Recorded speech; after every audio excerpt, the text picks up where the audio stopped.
di audiobook keluaran dari Audiotune yang berjudul Anak Kembar Sang Mafia, buah karya dari autor Poponira.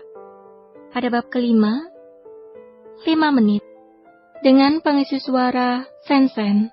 Selamat mendengarkan. Selesai dengan laptopnya, Luka pun bergegas menyusul mama dan adiknya.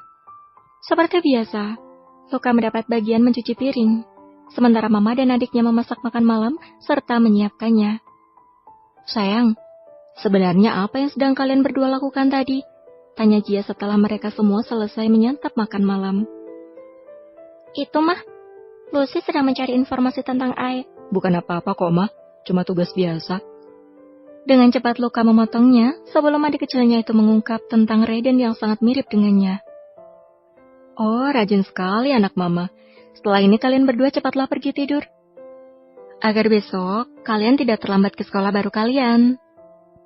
Ujar Zia sembari tersenyum bangga dan membelai rambut kedua anak kembarnya. Iya mah, selamat malam. Ucap Lucia yang beranjak dari tempat duduknya, kemudian mengecup pipi mamanya dan pergi menuju ke kamarnya. Selamat malam mah, semoga mimpi indah. Kini Luka yang memberikan kecupan selamat malam pada mamanya dan berjalan menyusul adiknya. Jangan lupa cuci kaki dan sikat gigi kalian dulu sebelum tidur ya. Pesan Zia yang teringat aktivitas wajib sebelum anak-anaknya tidur. Oke, Mam. Saut Luka dan Lucia serentak. Tanpa aku sadari, sekarang anak-anakku sudah tumbuh besar, menjadi anak yang pintar dan mandiri. Kumam Zia yang merasa sangat bangga mempunyai anak seperti Luka dan Lucia. Keesokan paginya terjadi sedikit kegaduhan antara ibu dan anak kembarnya itu. Pasalnya, Lucia sulit sekali dibangunkan, sementara Zia sudah hampir terlambat untuk menyerahkan hasil risetnya kepada pihak Blues Group. Luka, Lucia, cepat bangun! Mama sudah hampir terlambat ke kantor nih! Teriak Zia yang juga sedang sibuk menyiapkan sarapan. Mama, tumben sekali jam segini sudah dandan rapi. Ujar Luka yang terlihat masih mengantuk. Astaga, Luka! Kenapa kau baru bangun sekarang? Cepat pergi mandi dan bersiap! Perintah Zia yang merasa sedikit frustasi pagi itu. Iya, Ma. Saut Luka dengan malas. Dia pun berjalan kembali menuju kamarnya untuk mandi dan bersiap. Luka, di mana adikmu? Tanya Zia yang belum melihat Lucia. Lucy masih tidur kali, Ma. Dengan santainya Luka menjawab. Zia pun hanya bisa menggeleng-gelengkan kepala saja melihat tingkah putranya itu. Kalau Lucy masih tidur, harusnya kamu bangunin dong sayang. Ujar Zia dengan gemasnya. Ingin sekali dia mencubit keras-keras pipi tembemnya itu. Oke, Mam. Luka pun tertawa. Dia senang sekali sudah bisa membuat mamanya merasa geram padanya. Setelah itu, Luka berlari kecil masuk ke dalam kamarnya. Dia kemudian membangunkan Lucia sesuai perintah dari mamanya. Dan kedua bocah kembar itu mulai bersiap untuk pergi ke sekolah barunya. Zia pun menyuruh kedua anak kembarnya itu untuk cepat menghabiskan sarapan mereka. Tidak lupa dia juga menyiapkan bekal makan siang untuk keduanya. Setelah itu, Zia langsung mengantarnya ke sekolah baru mereka. Selesai mengurus surat kepindahan anak kembarnya, Zia langsung tancap gas menuju ke perusahaan Blues Group. Berkali-kali dia melihat arah jarum jam di tangannya, yang sudah menunjukkan lebih 5 menit dari awal pertemuan mereka. Sesampainya di perusahaan Blues Group, Zia langsung memarkirkan mobilnya dengan sembarang. Dia langsung berlari masuk ke dalam perusahaan itu tanpa menghiraukan peringatan yang diberikan oleh Pak Satpam. Nona, Anda tidak boleh memarkirkan mobil di sini, atau kami harus bertindak tegas. Seorang Satpam berusaha memperingati Zia dengan tegas, namun Zia tidak peduli. Dia terus saja berlari masuk ke dalam perusahaan sembari berkata, Mas bentar kok. Begitulah cara Zia mengabaikan peringatan sang Satpam. Zia kemudian terus berjalan menuju ke resepsionis. Lalu mengatakan, Permisi Mbak, saya memiliki janji temu dengan Tuan Raiden Karosafir. Apakah beliau sudah berada di tempatnya? Atas nama siapa ya Mbak? Tanya sang resepsionis guna untuk memeriksa jadwal yang dimaksud.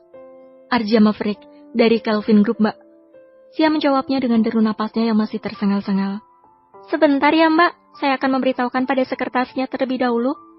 Ujar sang resepsionis yang kemudian mulai menekan sebuah nomor dan menunggu sesaat sampai panggilannya tersambung. Oh, silakan. Dengan senang hati Zia mempersilahkannya. karena dia juga harus mengatur napasnya terlebih dahulu, efek dari berlari tadi. Halo, selamat pagi Tuan Will. Maaf, saya hanya ingin menyampaikan bahwa di sini ada tamu yang ingin menemui Tuan Safir. Atas nama Arzia Maverick dari Kelvin Group, apakah diizinkan? Tanya sang resepsionis melalui sambungan telepon. Oh, baik Tuan Will, saya mengerti. Akan saya sampaikan padanya. Lanjut sang resepsionis yang sepertinya sudah mendapatkan jawaban. Zia yang berada tepat di sebelahnya pun menampilkan mata yang berbinar, berharap proyeknya akan langsung diterima. Baik, terima kasih Tuan Will. Ucap sang resepsionis sebelum menutup sambungan teleponnya. Bagaimana? Aku bisa bertemu dengannya bukan? Tanya Zia dengan penuh antusias. Maaf Mbak, tapi Tuan Safir tidak bisa menemui Anda sekarang, karena Anda terlambat datang dari jadwal yang sudah dijanjikan. Sang resepsionis pun menyampaikan sama persis seperti yang dikatakan oleh bosnya. Apa? Seketika kedua bola mata Zia membulat dengan sempurna mendengar bahwa dirinya ditolak hanya karena terlambat 5 menit saja. Hei Mbak, bagaimana bisa dia tidak mau menemuiku hanya karena alasan sepele seperti ini? Aku hanya terlambat 5 menit saja, bukan 5 jam. Apalagi 5 hari. Apakah 5 menit itu tidak bisa dia maklumi sama sekali? Cecar Zia yang masih tidak terima dengan penolakan ini. Maaf Mbak, tapi itu sudah menjadi keputusan Tuan Safir. Beliau sedang bersiap untuk pergi menghadiri rapat penting. Jelas sang resepsionis lagi, berharap Zia bisa mengerti kali ini. Mbak, hubungi bosmu lagi, biar aku yang bicara langsung padanya. Perintah Zia pada sang resepsionis agar menghubungi Tuan Safir atau apalah itu. Sebab dia sudah tidak bisa bersabar lebih dari ini. Emosinya sudah memenuhi seluruh rongga dadanya, bahkan sudah tertumpuk di atas ubun-ubun. Sang resepsionis pun menjadi bingung harus menyikapinya seperti apa lagi. Terlebih lagi raut wajah Zia sudah terlihat sangat kesal. Selamat pagi Tuan Safir. Sang resepsionis langsung meninggalkan tempatnya untuk menyapa sang bos besar yang akan pergi keluar itu. Beruntung bagi sang resepsionis, sebab bosnya turun di saat yang sangat tepat. Mendengar perkataan sang resepsionis, Zia pun langsung mengalihkan pandangannya ke arah sang resepsionis memberi hormat dengan tatapan sinisnya. Hanya dengan sekali lihat, Zia bisa langsung tahu bahwa pria tampan yang terlihat dingin dan sangat arogan itu adalah Tuan Raiden Kano Safir yang dia cari. Bersambung, terima kasih sudah mendengarkan.